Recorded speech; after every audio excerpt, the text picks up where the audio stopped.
Step away from those children. This isn't right, and you know it. Stand down, or you'll regret it. I won't back down. We got a call about a suspicious individual. Hands behind your back, now. Sir, I need you to step away from those children right now. The command cut through the afternoon air like a blade. Parents froze mid-conversation. Children stopped mid-swing on the playground equipment. The entire park seemed to hold its breath as Officer Derek Hutchins planted his feet wide, one hand resting deliberately on his belt, eyes locked on the tall black man kneeling beside two young boys near the basketball court. Marcus Williams didn't move immediately. He finished tying the sneaker of the smaller boy, a gentle smile still on his face before slowly rising to his full height. At 6'3", he had presence, but it was the quiet kind, the kind that didn't need to announce itself. He turned toward the officer with measured calm, his expression neutral but his eyes sharp, taking in everything. "Is there a problem, officer?" Marcus's voice was steady, professional, the kind of tone that suggested he'd been in tenser situations than this. "I asked you a question." Hutchins took 3 steps closer, his partner, Officer Amy Chen, trailing behind with visible hesitation in her stride. "What's your relationship to these kids?" The 2 boys, twins aged 9, looked up with confusion blooming into fear. The smaller one, Tyler, grabbed his brother Cameron's arm. Around them, the Saturday afternoon crowd at Riverside Park began to notice. Conversations died. Phones came out. A woman with a stroller stopped walking. Marcus glanced at the boys, his jaw tightening almost imperceptibly. "I'm a family friend. I've known these kids since they were born. Is there something specific you need?" "ID, now." Hutchins's hand moved closer to his weapon, a theatrical gesture that made Chen's eyes widen slightly. "We got a call about a suspicious individual approaching children." The accusation hung in the air like poison. Marcus could feel the shift in the atmosphere, the way some parents pulled their children closer, the way others leaned in with phones raised, ready to record whatever happened next. He'd lived this moment before, in different forms, different contexts, but always with the same underlying current of presumption and prejudice. "A suspicious individual," Marcus repeated slowly, letting the words settle. "I see." Behind Hutchins, Chen finally spoke up, her voice quieter but clear. "Derek, maybe we should just verify and—" "I've got this, Chen." Hutchins cut her off without looking back. "Sir, I won't ask again, identification, and I need those children to step away from you. Where are you from? Tell us in the comments below. And if you're loving this story, hit that like button and subscribe for more." Marcus Williams had not always been the man standing in Riverside Park that October afternoon. He'd been built by circumstances that would have broken lesser people, forged in the kind of fires that either consumed you or transformed you into something unbreakable. Born in Detroit to a single mother who worked 3 jobs, Marcus learned early that the world made assumptions about black boys, about what they could be, about what they deserved. His mother, Patricia Williams, had been a force of nature, a woman who quoted James Baldwin and Maya Angelou while cooking breakfast, who made sure Marcus understood that excellence wasn't optional, it was survival. He'd excelled anyway. Full scholarship to Michigan, then Harvard Law, federal prosecutor by 30, with a record that made senior attorneys nervous and defense lawyers careful. But prosecution hadn't satisfied the itch in his soul, the need to fix systems rather than just work within them. So he'd made a lateral move that confused his colleagues and worried his mother. He joined the Department of Justice's Civil Rights Division, specifically focusing on police accountability and oversight. For the past 6 years, Marcus had been a federal monitor, the kind of person cities brought in when their police departments were under consent decrees, when patterns of misconduct had been proven, when reform wasn't optional anymore. He'd overseen departments in Baltimore, in Ferguson, in Cincinnati. He'd written reports that ended careers and restructured institutions. He had power that most people never saw, because it operated in conference rooms and courtrooms, not on street corners. But today he was just Uncle Marcus, as Tyler and Cameron had called him since they were toddlers. Their mother, Shanice Henderson, had been his study partner at Michigan, his friend through law school, his sister in all but blood.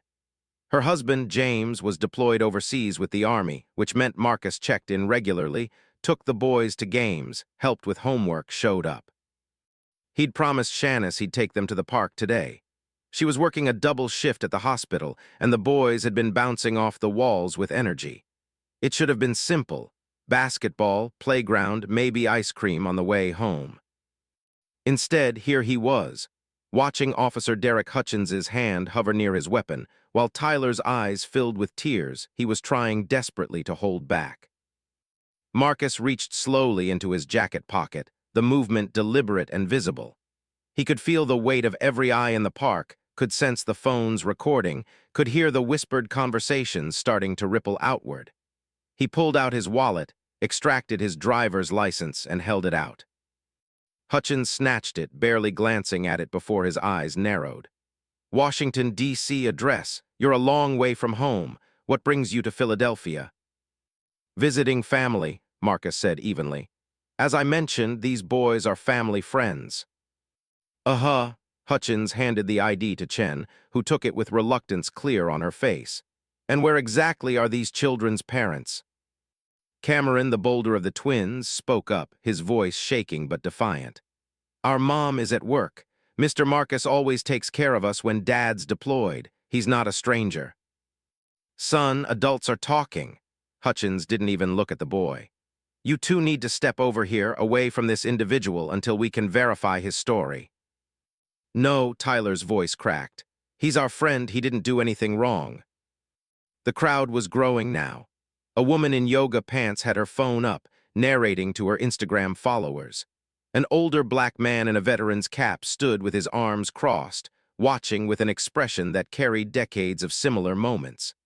A young white couple held their toddler between them, their faces uncomfortable but not intervening.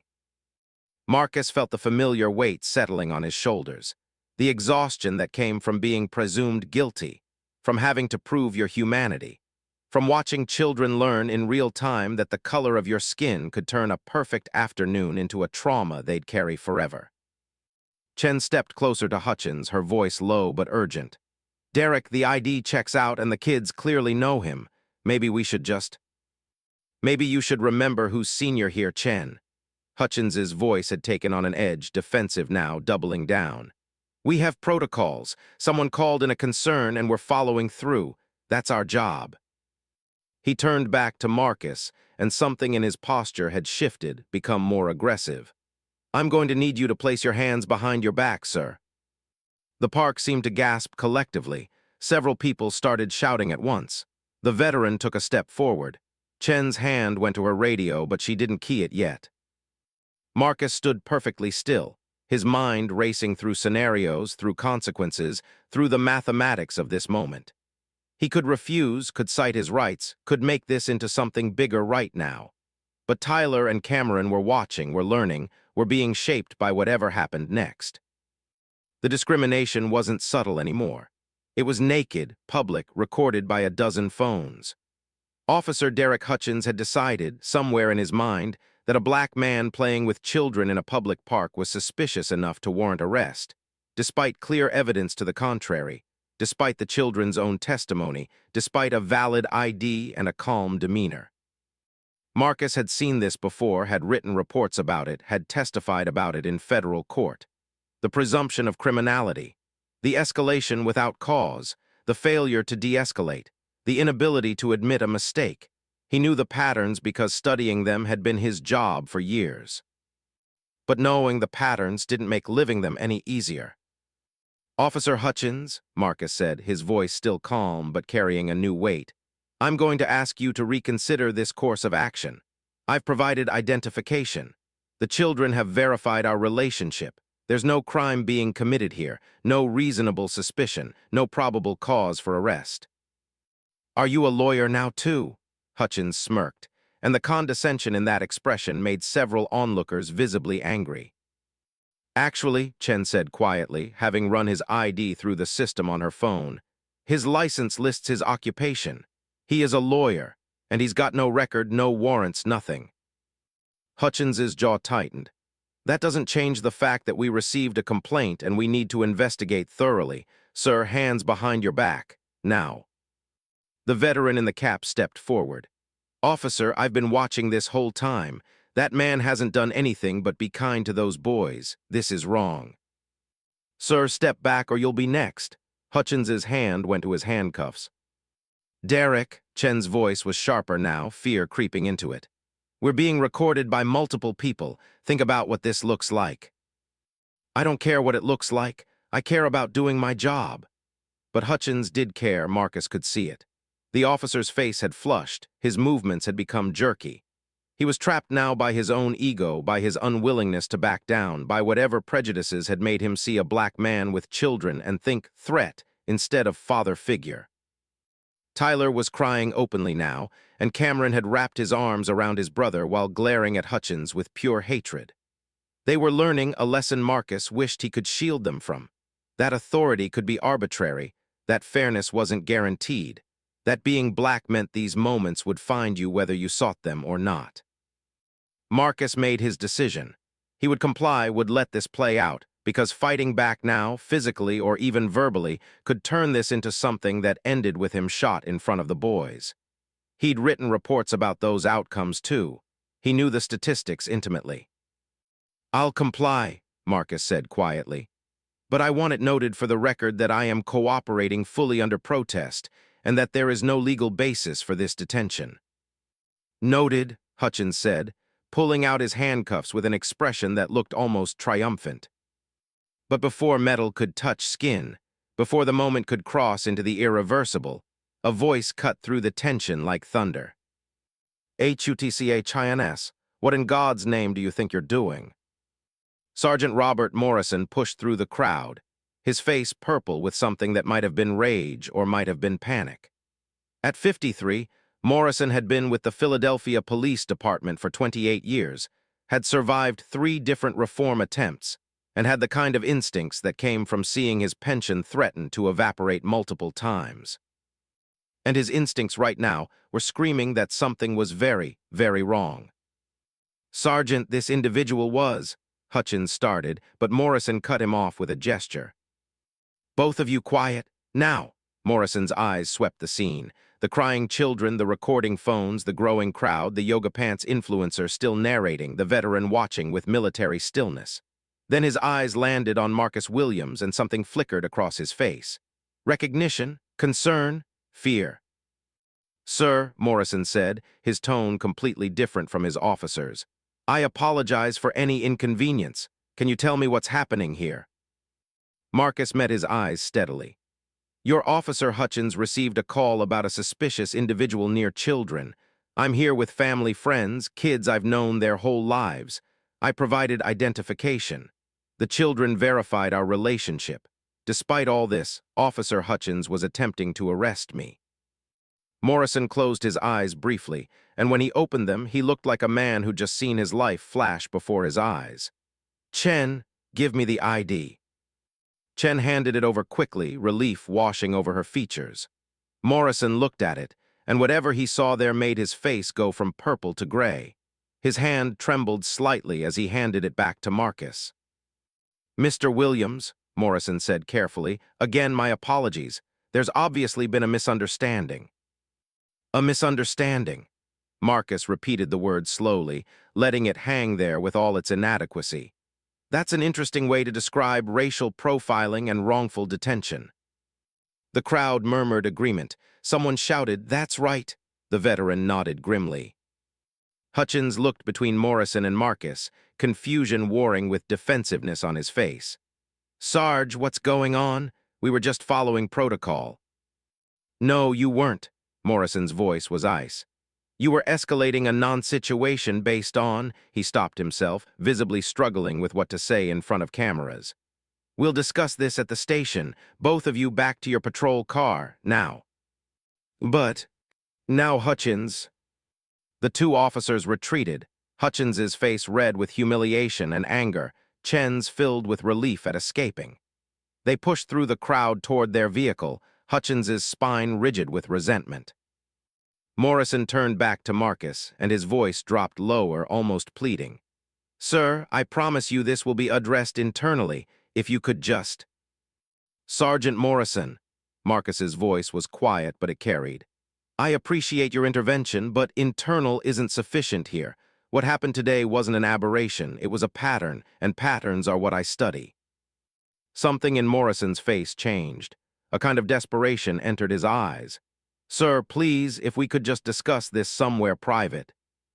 Why? Tyler's voice, small but fierce, cut through the adult conversation. Why do we have to go somewhere private? Mr. Marcus didn't do anything wrong.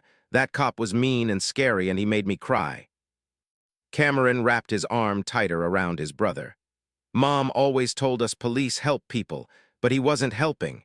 He was being mean to Mr. Marcus for no reason. The crowd was growing, not dispersing. Word had spread through the park. More phones were out. Someone had apparently gone live on Facebook because a woman in running gear was speaking rapidly into her phone. Really happening right here at Riverside Park, a black man was nearly arrested for playing with kids in broad daylight. Marcus knelt down to the boys' level, his back to the crowd, creating a small bubble of privacy. Hey, look at me, both of you. He waited until they focused on him. What happened today wasn't okay. You're right about that, but you also saw something important. Sometimes when wrong things happen, other people step in. Officer Chen questioned it. That man in the cap spoke up. All these people recorded it. That matters. But you almost got arrested, Tyler's voice broke, for nothing. I know, buddy, and that feeling you have right now, that anger and confusion, that's your conscience telling you something unjust happened. Hold on to that feeling.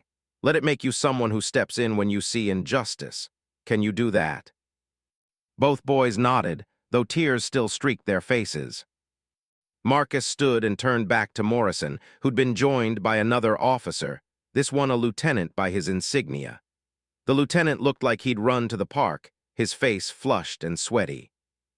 Mr. Williams, the lieutenant started, I'm Lieutenant Vasquez. I'd really appreciate if we could talk about this situation and how we can make it right.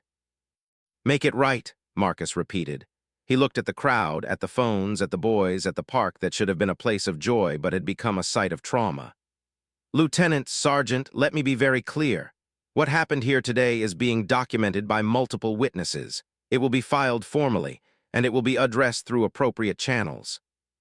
Sir, I understand you're upset. I'm not upset, Lieutenant. Marcus's voice was calm, almost clinical. I'm disappointed, I'm tired, I'm concerned for what those children just experienced, but I'm not upset. I'm too familiar with this to be upset. Morrison and Vasquez exchanged glances, some silent communication passing between them that Marcus could read clearly. They knew who he was, or were starting to figure it out, and were beginning to understand just how badly this could go for their department. But they didn't know the full scope yet. They couldn't, because if they did, they wouldn't be trying to smooth this over with apologies and promises of internal review. They'd be calling their union lawyers and updating their LinkedIn profiles. The veteran in the cap approached, his voice carrying military authority. Young man, I got the whole thing on video, from before that officer even approached you. You need it, you let me know. Name's Walter Price, Major, Army, retired. He handed Marcus a business card that had seen better days. Thank you, Major Price. Marcus took the card, and something in the exchange seemed to resonate with Morrison and Vasquez, who both looked like they wanted to sink into the ground.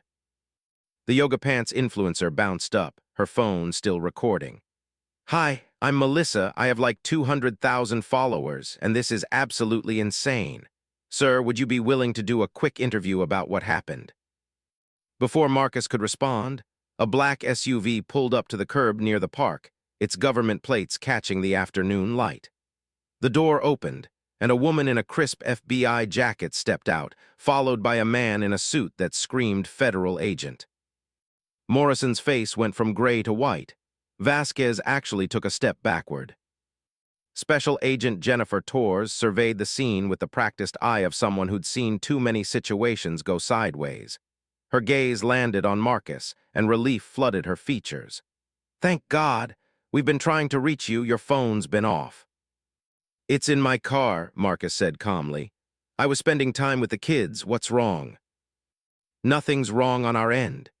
Torres looked at Morrison and Vasquez, and her expression could have frozen lava. But apparently, something went very wrong here. Someone want to explain to me why a federal official is standing in a public park surrounded by police and cell phone cameras. The word federal rippled through the crowd like electricity. Melissa's eyes went wide, her followers apparently getting a much bigger story than expected. The veteran, Major Price, allowed himself a small, grim smile. Hutchins and Chen, who'd been halfway to their patrol car, had stopped and turned back, confusion and dawning horror on their faces respectively. Federal, Vasquez's voice came out strangled. Sir, your ID said you were from Washington, but we didn't realize. You didn't ask, Marcus said simply. You assumed, just like Officer Hutchins assumed a black man with children must be suspicious. Just like he assumed he had the authority to arrest me despite no crime, no warrant, no reasonable suspicion. Assumptions are dangerous, Lieutenant. That's actually something I lecture about regularly. Torres stepped closer to Marcus, her voice lower. Are you okay, the boys? Shaken, upset, traumatized by watching someone they love be treated like a criminal. Marcus glanced at Tyler and Cameron, who were watching the FBI agents with wide eyes. But physically fine. Good, Torres turned to Morrison and Vasquez, and her voice went hard. I'm going to need the names and badge numbers of every officer involved in this incident. I'm also going to need any body camera footage, any dispatch recordings, and any reports filed. You have 1 hour to have all of that ready for review. Ma'am, with all due respect, this is a local matter, Morrison started. No, Sergeant, it's not. Torres pulled out her credentials, holding them up so the crowd could see. FBI, Civil Rights Division, and when a federal official is wrongfully detained while engaging in lawful activity, that becomes our matter very quickly. Now, do you want to cooperate, or do I need to make some phone calls? Vasquez looked like he might be sick. We'll cooperate fully. Sergeant Morrison, get that information together immediately. As Morrison hurried off, looking like a man headed to his own execution, Vasquez turned back to Marcus. Mr. Williams, we had no idea who you were. And if I wasn't who I am? Marcus asked quietly. If I was just Marcus Williams, regular citizen, father, friend, would it have been acceptable then? Does someone need to be a federal official to not be handcuffed in front of children for the crime of existing while black? Vasquez had no answer for that. The question hung in the air, rhetorical and damning. The man in the suit who'd arrived with Torres stepped forward, introducing himself. Paul Chen, DOJ Public Affairs. Mr. Williams, we should probably get you and the boys somewhere quiet. No, Marcus said firmly. We stay here, we stay public, because what happened here needs to stay visible. The moment we go somewhere private is the moment this becomes easier to bury, to spin, to minimize. Tyler tugged on Marcus's sleeve. Mr. Marcus, are you in trouble? Is that why the FBI is here? Marcus knelt down again, and his voice was gentle. No, buddy, I'm not in trouble. The FBI are my colleagues. We work together sometimes. They're here to make sure what happened to me gets handled properly. So you really are important, Cameron said, his voice carrying a mix of confusion and awe. Like, really important. Everyone is important, Cameron. That's the point. What happened today shouldn't happen to anyone, important or not, federal official or not, black or white or anything else. It was wrong, and it's going to be addressed. But even as he said it, Marcus knew the boys were learning another lesson, one more cynical and perhaps more true. That justice often depended on who you were, who you knew, who had power and who didn't. He'd been able to call on that power today. Most people couldn't. The crowd had swelled to over 100 people now. News vans were arriving, local reporters spilling out with cameras and microphones. The story was metastasizing from social media posts into local news, and Marcus knew from experience that it would be regional news by tonight, national news by tomorrow. Hutchins stood by the patrol car, his face a mask of resentment and fear. He'd made a mistake, had let his prejudices guide his actions, had escalated instead of de-escalated. And now that mistake was about to cost him in ways he probably couldn't yet imagine. Chen stood apart from him, her body language clearly separating herself from her partner. She'd questioned the arrest, had tried to de-escalate, had shown hesitation. That might save her career. Might. Melissa, the influencer, was practically vibrating with excitement, narrating for her followers. So apparently the guy they tried to arrest is like a really big deal with the federal government, and now the FBI is here, and the local cops look like they want to die. Major Price caught Marcus's eye and nodded, a gesture of respect and recognition. He'd seen enough in his military career to understand power structures, to recognize when someone was operating on a different level than it initially appeared. Torres was on her phone now, her voice clipped and professional. Yes, sir, that's confirmed. No injuries but significant civil rights concerns. Yes, we have witnesses, multiple video recordings, and the officers are still on scene. I recommend we move quickly on this. The afternoon sun was starting to angle toward evening, casting long shadows across the park. What should have been a simple Saturday with the boys had become something else entirely. Something that would ripple outward through the Philadelphia Police Department, through social media, through the news cycle. Marcus felt the weight of it, the responsibility that came with being the person this happened to while having the power to do something about it. He'd studied these moments academically, had written about them, had investigated them from a distance. But living them was different. The anger in his chest, the protective rage he felt when he looked at Tyler and Cameron's tear-stained faces, the exhaustion of having to be perfect, calm, articulate while being treated as criminal. None of his training had prepared him for the visceral reality of it. But what happened next changed everything. Marcus's phone buzzed in his car, the vibration finally registering now that the initial chaos had somewhat settled. Torres retrieved it for him, glancing at the screen and raising her eyebrows. You might want to take this, she said, handing it over. It's Director Pemberton. The crowd had organized itself into a rough semicircle, phones still recording, reporters setting up for live shots. Hutchins and Chen remained by their patrol car. Morrison had returned with a laptop and a stack of papers, and Vasquez looked like he was mentally composing his retirement speech. Marcus answered, Director. Marcus, Jennifer brought me up to speed. Director Sarah Pemberton's voice carried the crisp authority of someone who'd spent 30 years in federal law enforcement. Are you and the Henderson boys safe? Physically, yes. Emotionally is another question. I understand. I'm en route ETA 20 minutes. In the meantime, I need you to know that this isn't just landing on my desk. It's landing everywhere. The mayor's office has already called, the police commissioner is calling, and the attorney general wants a briefing by Monday morning. Marcus closed his eyes briefly. Ma'am, I didn't want this to become a spectacle. It became a spectacle the moment Officer Hutchins decided to arrest a federal monitor on camera for babysitting. That's not on you. What happens next, though, that we can control? She paused. Marcus, you know what this means for the oversight. He did know. Philadelphia PD had been under federal monitoring for 8 months, following a DOJ pattern and practice investigation that had found systemic civil rights violations. Marcus wasn't the primary monitor. That was his colleague, David Chen. But he'd been consulting, reviewing use of force policies, sitting in on training. He'd been building relationships, earning trust, trying to help the department reform. All of that was compromised now. Because Officer Derek Hutchins had proven, with cameras rolling and witnesses watching, that the reforms hadn't penetrated deeply enough, that the culture hadn't changed sufficiently, that bias still drove decisions in ways that put people at risk.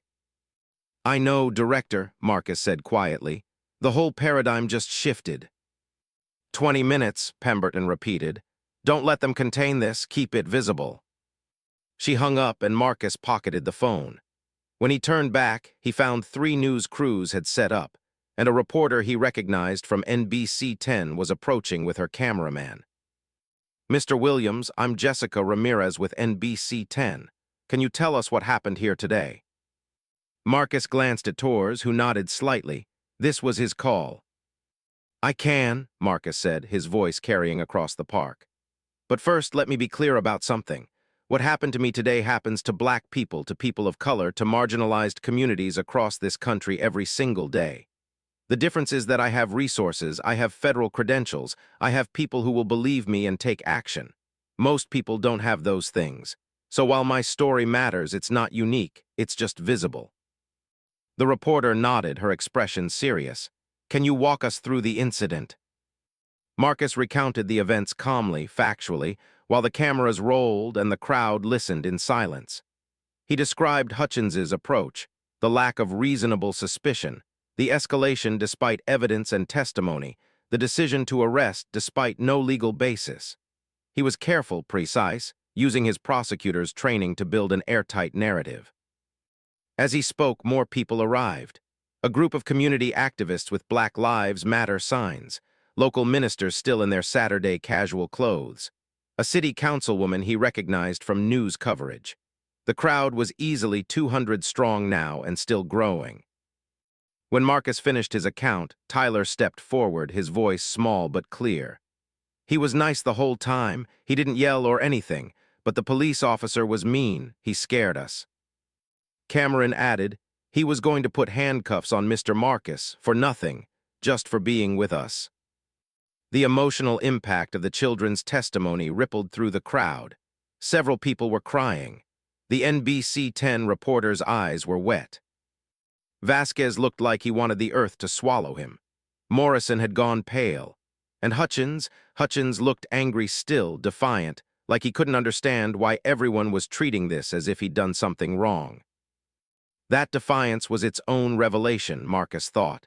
That inability to see the harm, to understand the abuse of power, to recognize the prejudice in his own actions. It was exactly the kind of willful blindness that made reform so difficult, that made oversight so necessary, that made incidents like this inevitable.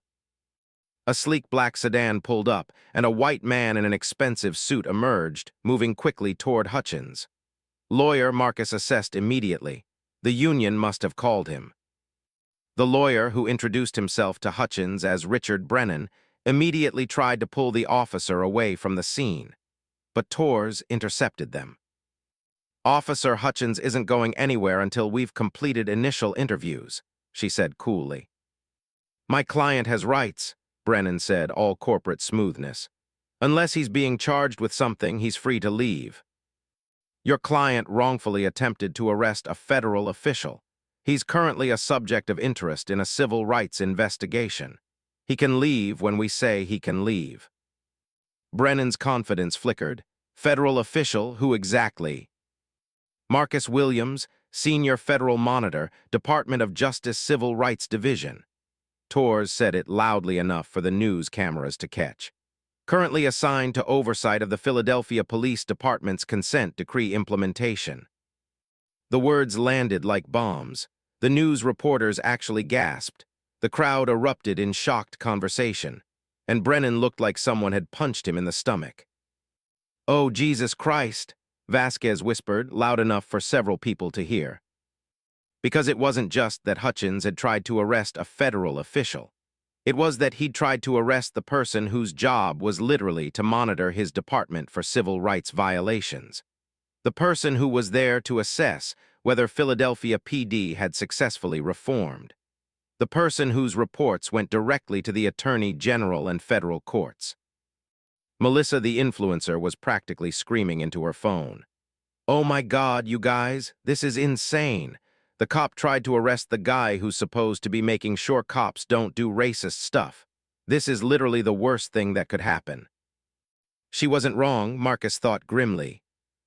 Hutchins finally seemed to grasp the magnitude of his mistake. His face had gone from angry red to sick gray. Chen looked like she might cry from sheer relief that she'd questioned the arrest from the beginning. Mr. Williams, Brennan said, switching tactics instantly. I'm sure this was all a terrible misunderstanding, if we could perhaps discuss. There's nothing to discuss with you, Mr. Brennan. Your client made choices based on prejudice and presumption. Those choices violated my civil rights and traumatized 2 children. There will be consequences, and they won't be negotiated away in a back room. A black SUV with government plates pulled up, and Director Sarah Pemberton emerged. She was a black woman in her late 50s, with silver-streaked hair and the bearing of someone who'd broken barriers her entire career. She surveyed the scene with sharp eyes, taking in the crowd, the cameras, the shaken officers, and Marcus standing calm and centered despite everything. She walked straight to Marcus, her voice low. Status. Contained for now. FBI is coordinating. Vasquez and Morrison are cooperating under threat of non-cooperation consequences. Hutchins lawyered up immediately. Chen might be salvageable. She questioned the detention throughout. Pemberton nodded, then turned to face the cameras and crowd. Good afternoon. I'm Director Sarah Pemberton, Department of Justice Civil Rights Division. I'm here because a federal official under my supervision was wrongfully detained while engaging in lawful activity with children under his care. This incident occurred while the Philadelphia Police Department is under active federal monitoring for civil rights violations. You can imagine my concern. The understatement was deliberate, Marcus knew. Pemberton was furious, but she'd channel that fury into systematic consequences rather than emotional outbursts. What happens now? Jessica Ramirez called out. Now we investigate thoroughly. Body camera footage will be reviewed, dispatch recordings will be analyzed, witnesses will be interviewed. And depending on what we find, actions will be taken at federal and local levels. This isn't going away quietly. Brennan tried to interject. Director Pemberton, surely we can handle this through appropriate channels without. Mr. Brennan, I presume your Officer Hutchins' union representation. Pemberton didn't wait for confirmation. Then I suggest you prepare your client for the very real possibility of federal civil rights charges, termination, and civil liability. What happened here today wasn't a mistake. It was a pattern that has been documented, studied, and repeatedly condemned. And it happened to someone whose entire professional life is dedicated to stopping exactly this kind of abuse. The crowd erupted in cheers and applause. The activists waved their signs. The ministers nodded approval. Even some of the bystanders who'd seemed uncertain earlier were clapping. But Marcus felt no triumph, only a deep, bone-deep weariness. Because he knew what came next. The investigations, the depositions, the news cycles, the think pieces, the departmental shake-ups, the community meetings, the reform proposals. He'd be at the center of it all, a symbol rather than a person, a case study rather than a man who just wanted to take 2 boys to the park. Tyler and Cameron were standing with Major Price now, who'd apparently appointed himself their guardian for the moment. The old soldier had a hand on each boy's shoulder, talking to them in a low, calm voice that Marcus couldn't hear but could see was settling them. A new car arrived, this one moving fast and screeching to a halt in a way that violated every traffic law. Shanice Henderson burst out of the driver's side, still in her nurse's scrubs, her face wild with panic. My Bobby's Marcus, what happened? She'd clearly gotten multiple panicked calls and texts, had left her shift early, had driven here in terror. Tyler and Cameron broke away from Major Price and ran to their mother, both of them talking at once, tears flowing again now that she was here. Shanice dropped to her knees and wrapped them both in her arms, her eyes finding Marcus over their heads. The look she gave him was complicated. Gratitude that he was okay, horror at what had happened, fury at the system that had done this, guilt that her friend had suffered this because of her children. Marcus shook his head slightly, trying to communicate that none of this was her fault, that he'd do it again, that the boys were what mattered. Mrs. Henderson, Director Pemberton approached carefully. I'm Director Sarah Pemberton. I want you to know that what happened to Mr. Williams and your sons today is being taken very seriously at the highest levels of federal law enforcement. Shanice stood, still holding the boys close. My children watched someone they love, someone who's been in their lives since they were Bobbies, nearly get arrested for being black in a park. How do I explain that to them?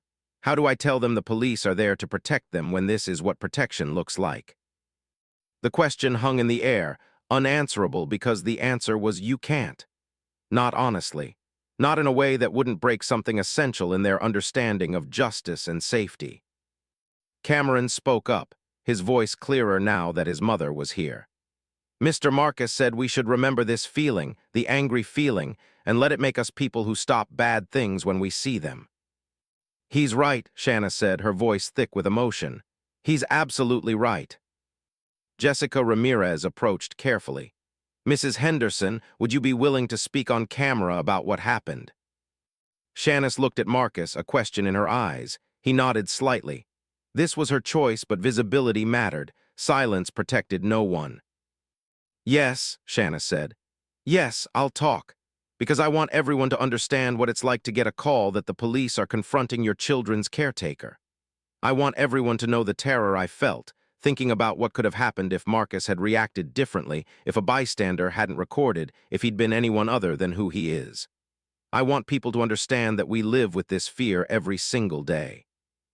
As Shanice moved toward the cameras, Marcus felt a hand on his shoulder. Major Price had approached quietly. Son, the old soldier said, I've seen combat, I've seen war. But what you just went through, the self-control you showed, the way you protected those boys even while being assaulted by authority, that took a different kind of courage. Respect. Thank you, Major. You military. No, sir, just a lawyer who's tired of seeing this happen.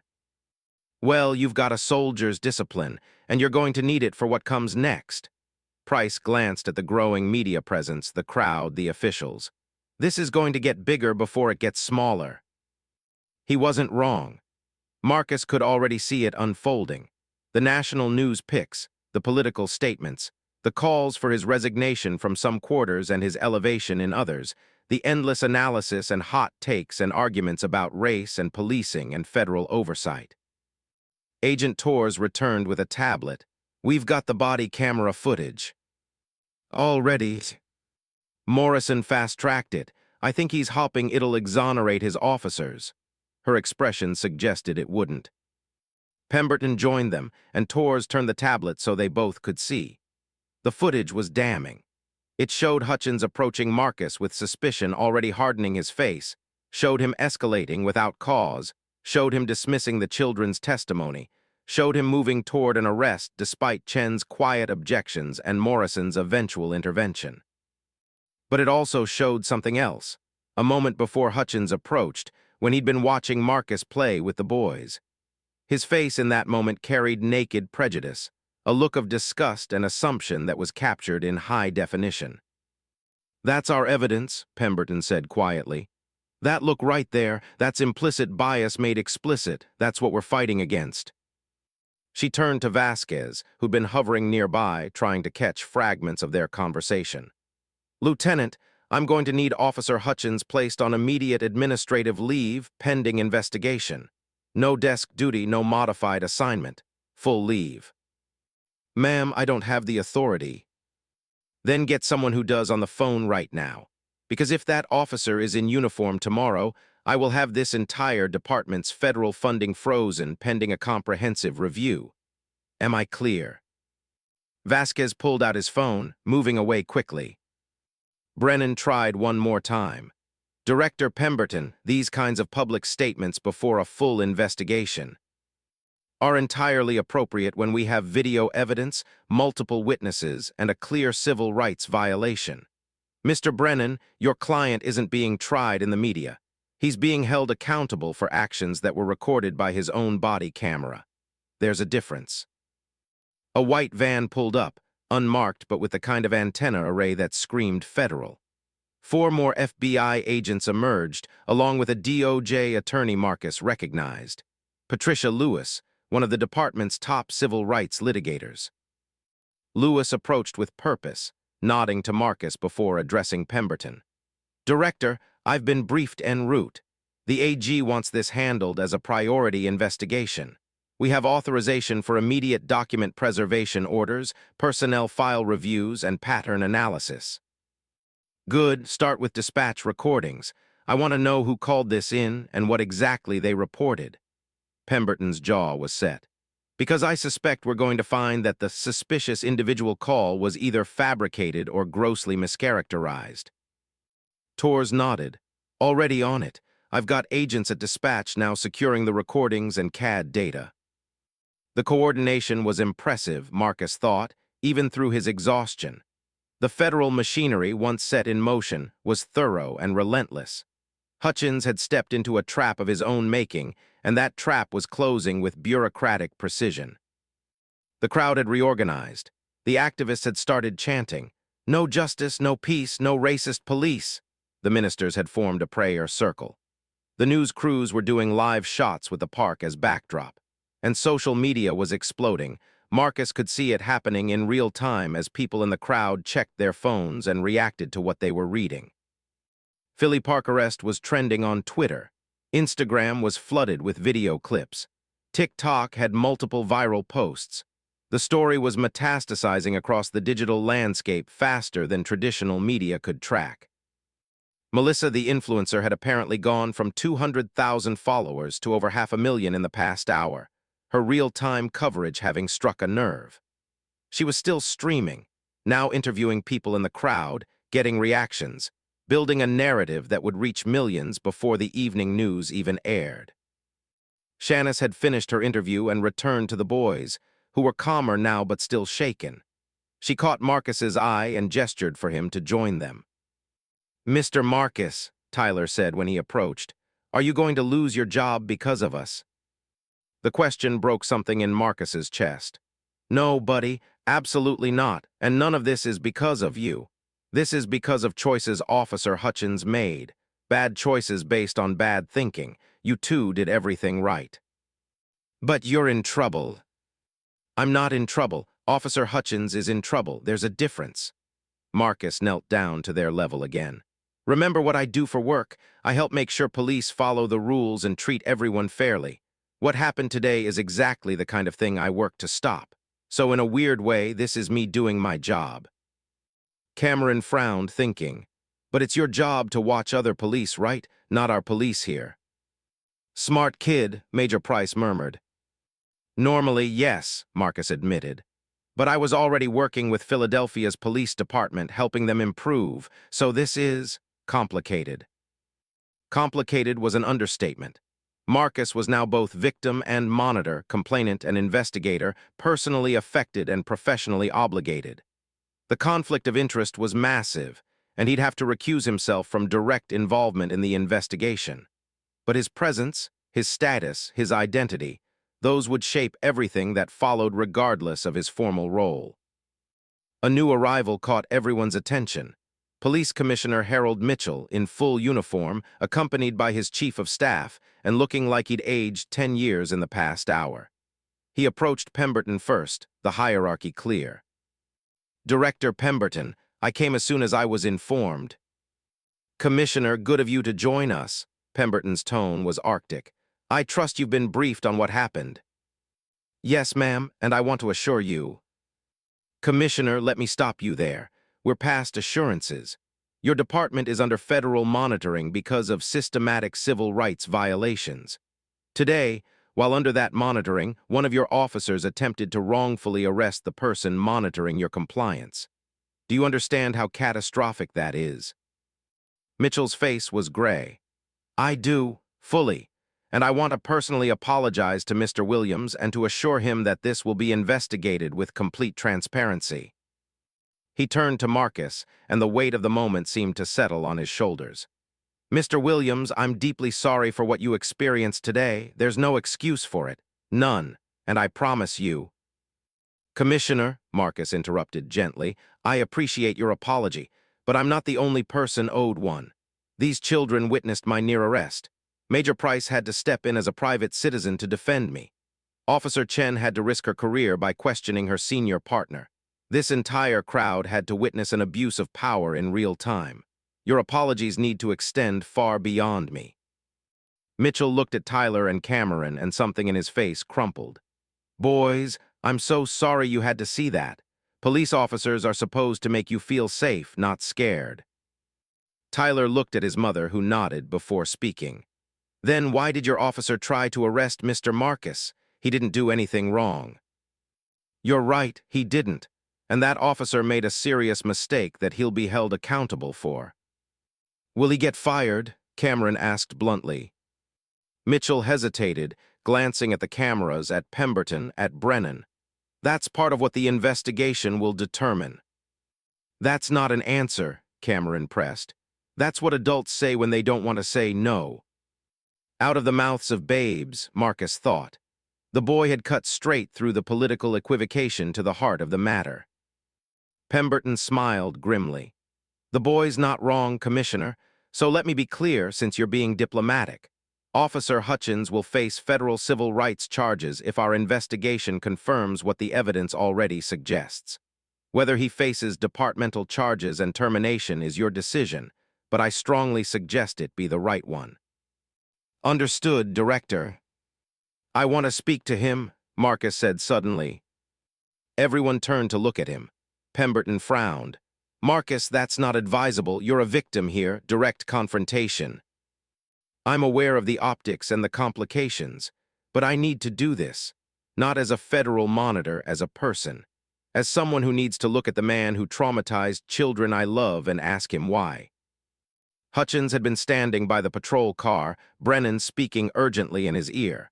When he saw the group looking at him, his spine straightened defensively.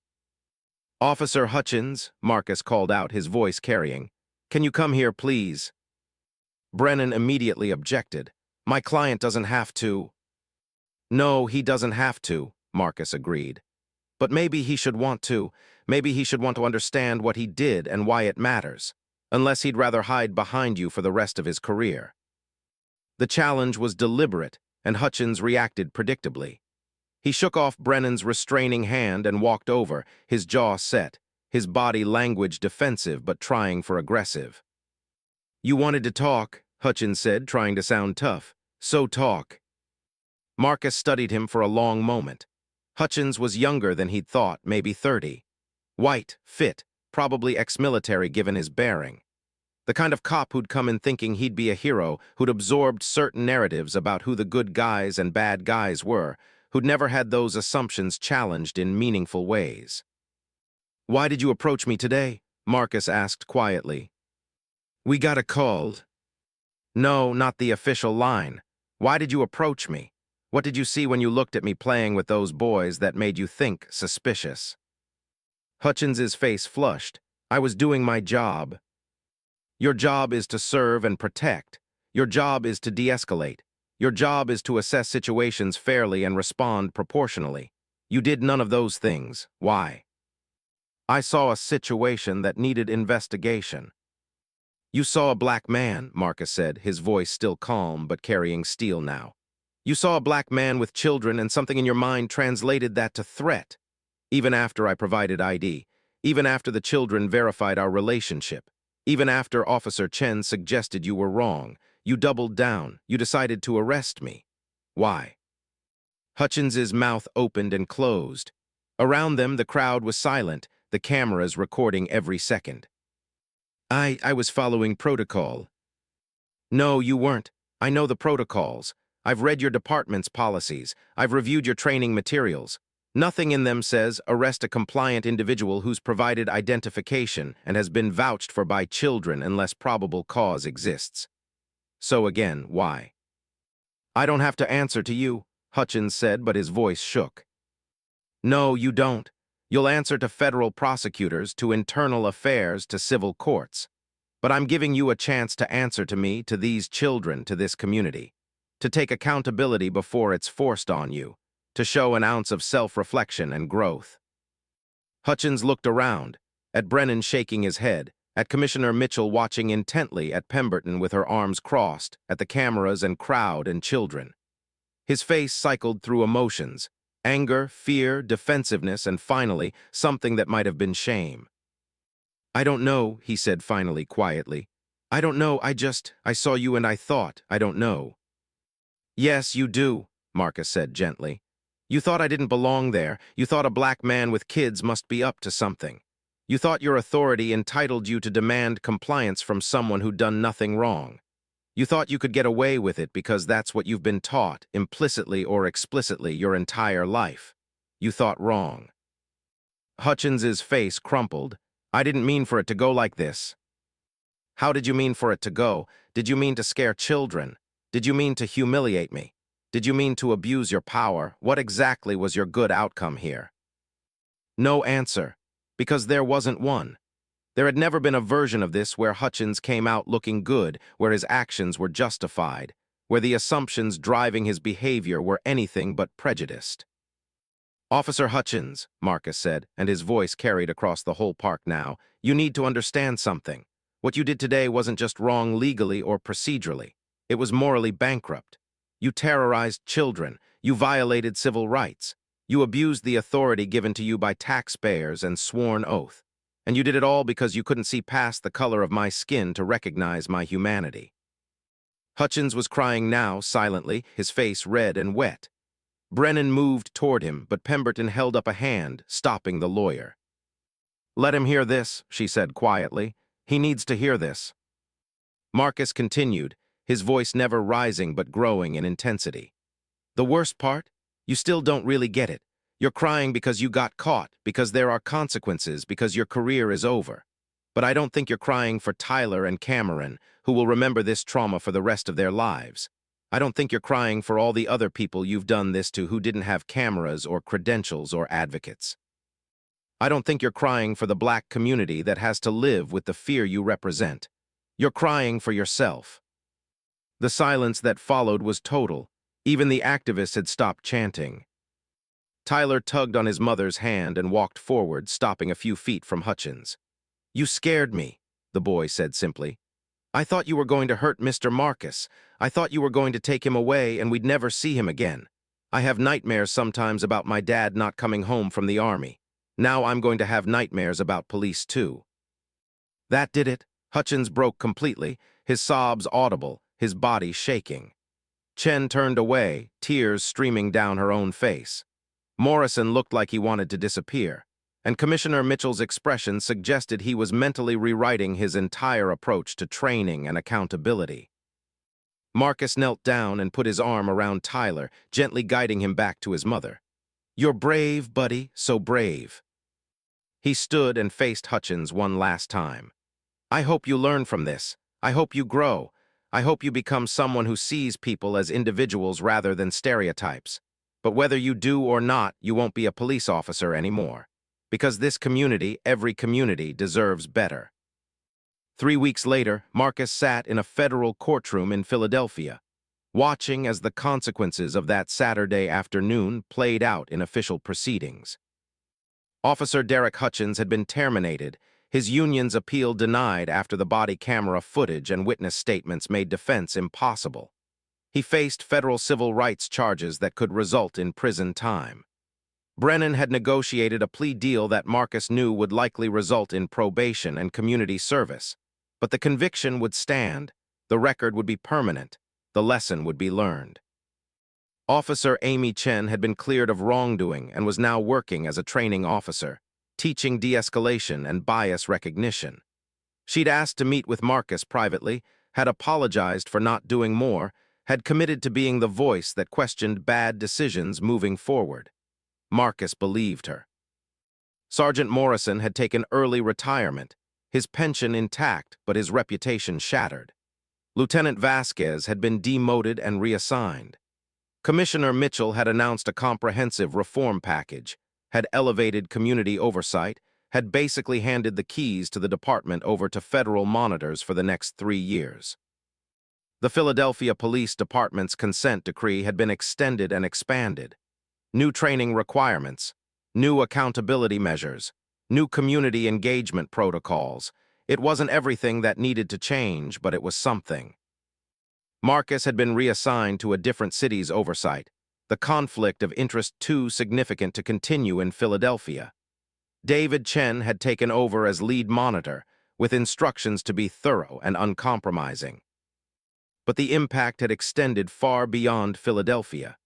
The incident had become a national touchstone, discussed in police academies and civil rights seminars, analyzed in law journals and policy papers. The body camera footage had been used in training sessions across the country as an example of what not to do, how bias manifested, why accountability mattered. Melissa the influencer had leveraged her moment of viral fame into a platform for criminal justice reform advocacy. Major Price had become a regular presence at community oversight board meetings. Jessica Ramirez had won a regional Emmy for her coverage. And Tyler and Cameron Henderson had testified before Congress, 2 9-year-olds explaining to powerful adults what it felt like to watch someone they loved be treated as criminal for existing while black. Their testimony had moved senators to tears and had been entered into the congressional record. Shanice had sued the department civilly, and the settlement had been substantial enough to pay for the boy's college education twice over. But she'd told Marcus that no amount of money could undo the trauma, could give back the innocence her sons had lost that afternoon in the park.